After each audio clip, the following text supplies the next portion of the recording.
Afternoon, all.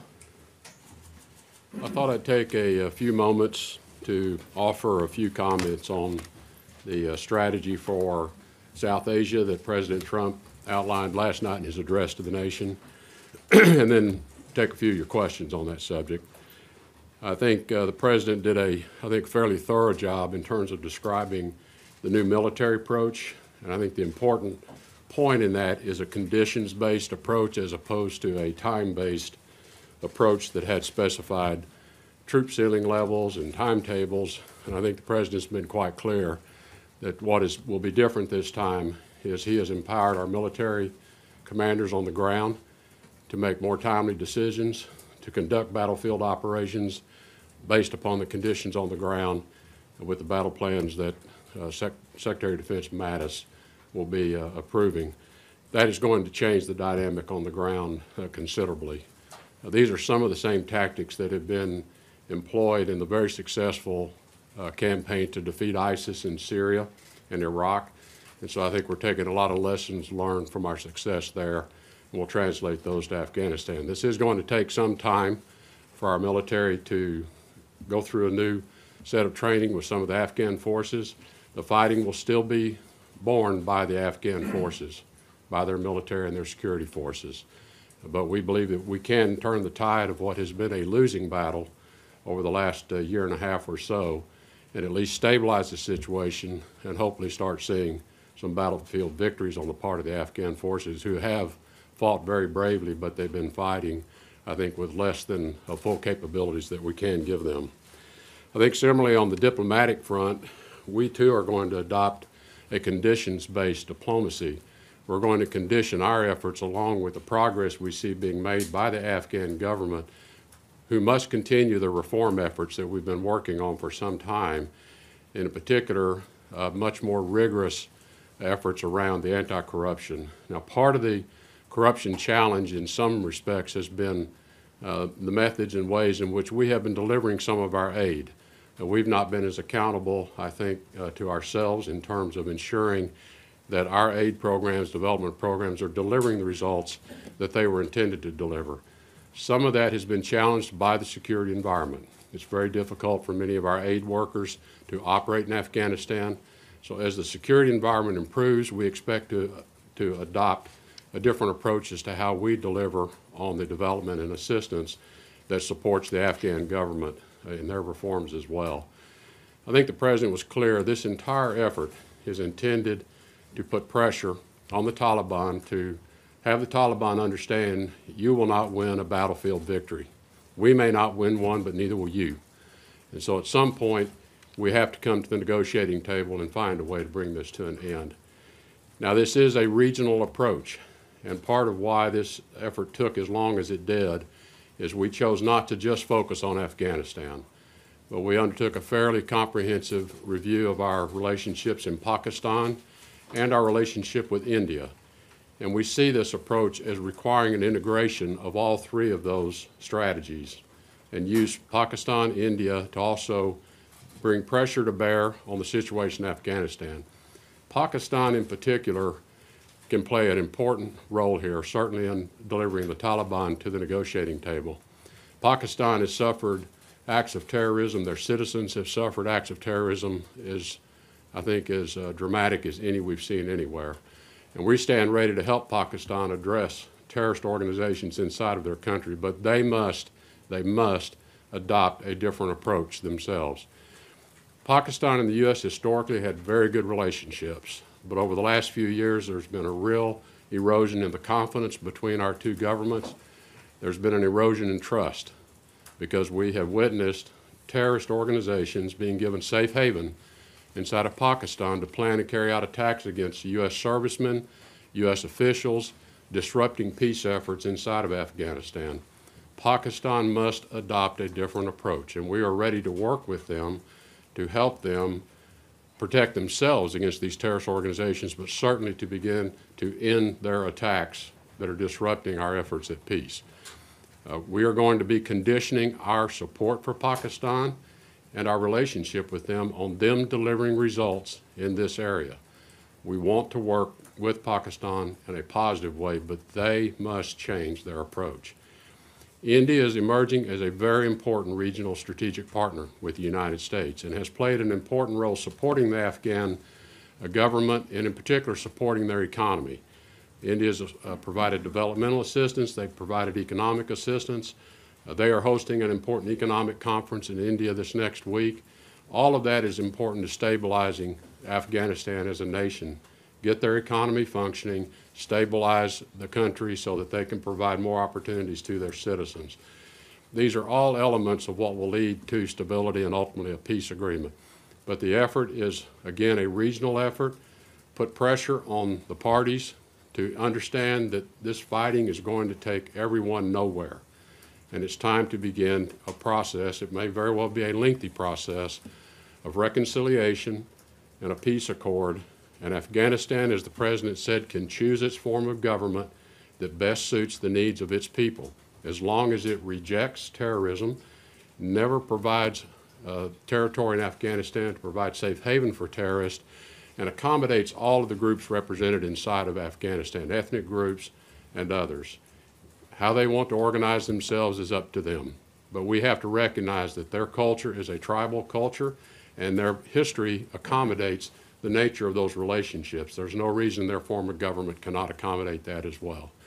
So we want to facilitate a reconciliation peace process, and we want to facilitate them coming to some conclusion around how they want to govern themselves. That's really the essence of the strategy. And before taking your questions, I do want to make one comment on North Korea. I think it is worth noting that we have had no missile launches or provocative acts on the part of North Korea since the unanimous adoption of the UN Security Council resolution. And I want to take note of that. I want to acknowledge it. I am pleased to see that the regime in Pyongyang has certainly demonstrated some level of restraint that we've not seen in the past. We hope that this is the beginning of this signal that we've been looking for, that they are ready to restrain their level of tensions, they're ready to restrain their provocative acts, and that perhaps we are seeing our pathway to sometime in the near future having some dialogue. We need to see more on their part, but I want to acknowledge the steps they've taken thus far. I think it's important to take note of that. So with that, I'm happy to take your questions. I'll call out on some of the reporters here. Please keep your questions tonight. We don't have that much time today. Matt Lee from the AP, we'll start with you. Thanks. I'll be really brief. It seems like, to me at least, that with the no nation building concept that the president laid out last night and what you just said, that the main difference, other than the timetable part of the military stuff, the main difference between this new approach and the old one is that you're eliminating 2/3 of what used to be known as the clear, hold, and build strategy. In other words, we clear, or you clear, you hold, and we won't build, you will. So if that's correct, what happens to the anti-corruption efforts that you mentioned, the good governance, the counter-narcotics, the education programs? What happens to those? And more specifically, what's that going to mean for particularly Afghan women and girls who have been assured for the last 16 years by 2 separate administrations that they wouldn't be abandoned? Well, I don't want to suggest that there's that dramatic a difference in terms of our expectations for Afghan government performance. And as you point out, there's been enormous strides achieved in Afghanistan, both in terms of the numbers of millions of children that are now in schools being educated. The role of women in the Afghan economy now has been dramatically changed. I don't expect any of that to be rolled back. I think that has become part of the Afghan government structure. It's become part of what the Afghan people themselves, I think, expect. If you go back many years ago, prior to all of this disruption, that was Afghanistan. That was the nature of Afghanistan 30, 40, 50 years ago. So I think it is part of their culture already. We want to support that. In terms of the clear and hold, that is still the approach, is that areas will be cleared and Afghan security forces can hold those areas, thereby enabling some growth in the Afghan economy. Part of what Afghanistan struggles under is they do not have control over but a portion of their economy. So as the forces are able to either hold areas and stabilize them, certainly not give up further ground, and they're still losing ground today, as you well know. So this is going to take a little while. but is to stabilize and then hopefully begin to regain control. And as ground is gained, it will be held by Afghan security forces, while allowing the Afghan government to continue what it has been very successfully doing under our assistance now for many years, and not roll back any of those gains that have been made. I don't think that's the aspiration of the Afghan government or the Afghan people either. So we're going to continue to help them institutionally. We may be taking different approaches and not putting so much of the U.S. taxpayer dollar on the ground, building schools and building infrastructures. We think there are plenty of others that we're going to call upon for assistance as well. Rather, we're there to facilitate and ensure that there is a pathway for reconciliation and peace talks as this pressure begins to take hold. And we believe, we already know there are certain moderate elements of the Taliban who we think are going to be ready and want to help develop a way forward. How long that will take will be, again, based on conditions on the ground. Right. Amber Mitchell, NBC. Thank you very much. Mr. Secretary, a question that embraces both the military side and the diplomatic side. On the military side, won't the new rules of engagement mean that, in the short term at least, our forces will be more at risk because they will be potentially doing night raids against the Taliban again, not just training, but actually supporting in a more active role, because the Afghan troops are not all up to par here to push back against the Taliban advance? And on the diplomatic side, why didn't the president mention Russia's rearming of the Taliban, which General Nicholson has been talking about very openly? He seemed to be letting Russia off the hook in his speech. And do you have enough people, given the fact that there are not Trump-confirmed diplomatic appointees in many of these positions in the region? Well, on the military operations side of it, I would really defer to the Department of Defense to answer that one, other than I know the approach is going to be, as I said, similar to what we have had success elsewhere. As Secretary Mattis describes it, it's a by, with, and through approach. And I think that's part of why the need for a step up in troop levels is so we can now at the battalion level organize and help the Afghan Army fight in a different way with close ground advisement at the battalion level and the ability to call in support on a more timely basis as needed to ensure victory as opposed to either stalemate or defeat. With respect to the comment about Russia, to the extent Russia is supplying arms to the Taliban, that is a violation, obviously, of international norms, and it's a violation of UN Security Council norms. We certainly would object to that and call Russia's attention to that. If anyone's going to supply arms, it needs to be through the Afghan government. In terms of our footprint on the ground, we have very competent, capable, experienced people there now. Our Afghan ambassador is remaining on the job at this time. We have a Pakistan ambassador that's been nominated. We hope to have that person cleared through the process soon. And even in the transition in Afghanistan, as Ambassador Hale transitions out, we've nominated Ambassador Bass, very experienced diplomat, been running the embassy in Ankara, Turkey, very complex place. He's very well equipped to step into this situation as well. And we are looking at a couple of different people for the Special Representative to Afghanistan, Pakistan position. It's open currently. It's being filled with a very experienced individual today. So we're ready to get going with very competent people we have, and I'm not at all concerned about the competency level or the experience of the people that we have working on this. I'm quite confident with them. And India? This next question, Martha Raddatz from ABC, excuse me. Sorry, Secretary Tillerson, I know you don't want to talk about the military, but you were just using some military terms and battalion level and that. I know and understand why the administration does not want to talk about tactical moves, but strategy. Don't the American people deserve to know approximately how many more of their sons and daughters will be going back to Afghanistan in a war that's lasted nearly 16 years? Well, I think, and I don't want to speak for Secretary Mattis, but I think the intent is there will be visibility to troop levels once the decision has been made. I think what the President has conveyed, and I agree wholeheartedly with him, is that we are not going to signal ahead what our plans are. We're not going to signal ahead an increase, a decrease, the timing of any of that. It will be driven by conditions on the ground. The only way we can defeat an enemy that is as nimble and as cagey tactically as this enemy is, we have to be as cagey and tactical as they are. And we've not been fighting that way. Could that include strikes in Pakistan? I'm not going to comment on what it could include, but the President's been clear that we are going to protect American troops and servicemen. We are going to attack terrorists wherever they live, and we have put people on notice that if you are harboring and providing safe haven to terrorists, be warned, be forewarned. And we're going to engage with those who are providing safe haven and ask them to change what they're doing and help us help them. Because in my view, the greatest benefactor, other than the Afghan people themselves, to achieving stability and peace in Afghanistan are the people of Pakistan.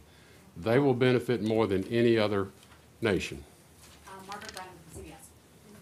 Mr. Secretary, in the back here.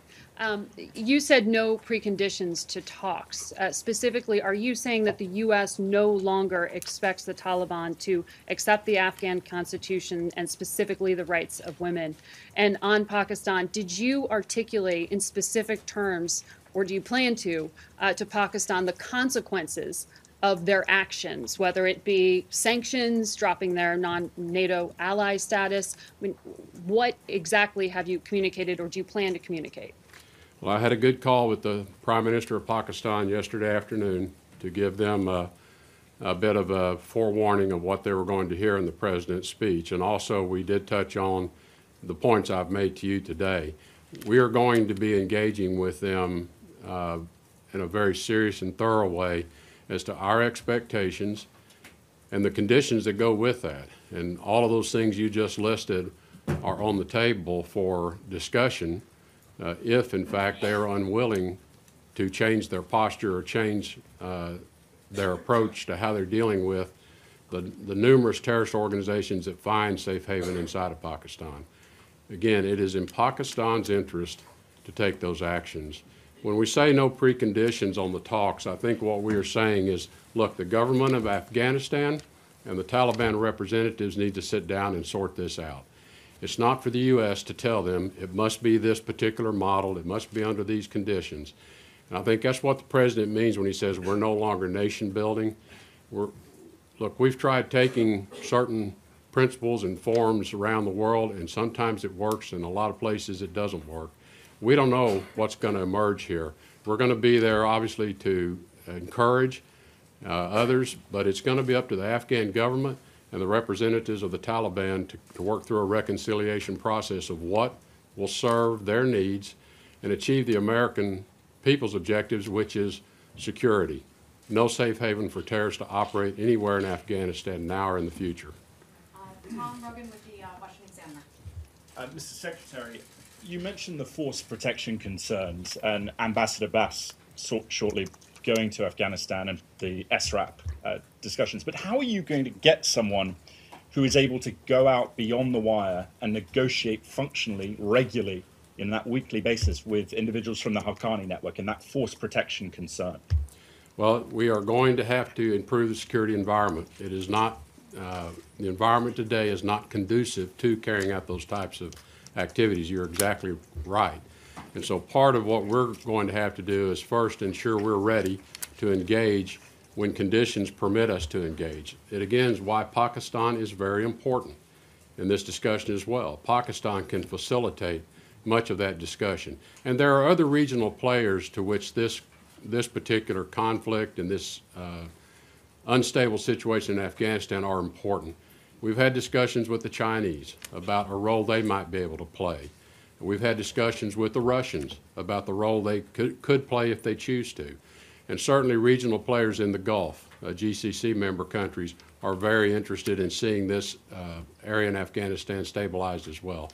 So there are a lot of partners out here on the periphery that I think will have, from time to time, important roles they can play. Ultimately, it comes down to the two parties, the Afghan government and the Taliban representatives. Felicia Swartz from the Wall Street Journal. Thanks, Mr. Secretary. Going back to Pakistan, officials for quite some time, Democratic and Republican administrations, have tried to get the government to stop giving safe haven to the Haqqani network terrorist groups. what leverage do you think you have? Well, I think it's, obviously, we have some leverage that's been discussed in terms of the amount of aid and military assistance we give them, their status as a non-NATO alliance partner. All of that can be put on the table. But, you know, at the end of the day, Pakistan has to decide what is in Pakistan's best long-term interest from a security standpoint for themselves and for their people. Quite frankly, as I evaluate Pakistan's current situation, if I were the Pakistan government, I would have growing concerns about the strength of the Taliban and other organizations inside of Pakistan who seem to be growing their numbers and their presence to the point that at some point they become a real threat to the stability of the Pakistani government itself. I think they need to be thinking about what is in their best long-term interest and how can we work with them to achieve a safer, more stable Pakistan in the next decades to come as well. I think it really is up to them. They've got to ask themselves that question. Why does this work for them, and why is this going to continue to support their stability and the survival of their government in the years ahead if they continue to allow these elements to just grow and maintain their presence inside of Pakistan? Last question. Welcome, AFP. Thank you, Mr. Secretary.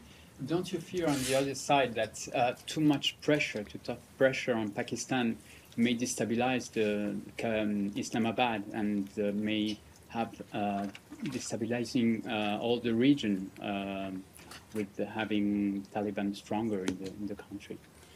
That is a concern, and that's why I made the comments I just made, that I think it's important that Pakistan begin to think about its ability to contain these groups as well. It's why, though, we take a regional approach. The U.S. alone is not going to change this dynamic with Pakistan. You know, India and Pakistan, they have their own issues that they have to continue to work through. But I think there are areas where perhaps even India can take some steps of reapproachment on issues with Pakistan to improve the stability within Pakistan and remove some of the reasons why they deal with these unstable elements inside their own country. As I said, other regional players have strong interest in Pakistan. China has strong interest in Pakistan.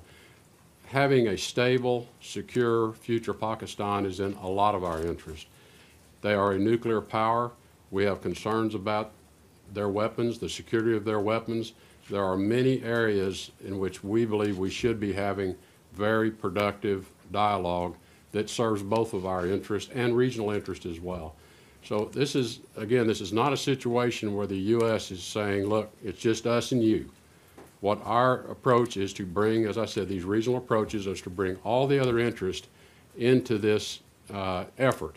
Much as we've done with North Korea and assembling this global effort in North Korea, I think too often we try to distill these challenges down to where it's just the U.S. and some other country, and only between the two of us can we solve it. We have to enlarge the circle of interest and bring others into the effort as well, and that's what we'll be doing with Pakistan as well. Thank you, Mr. Secretary. Thank you, everyone. Thank you. We'll see you tomorrow. We'll have a press briefing at 2.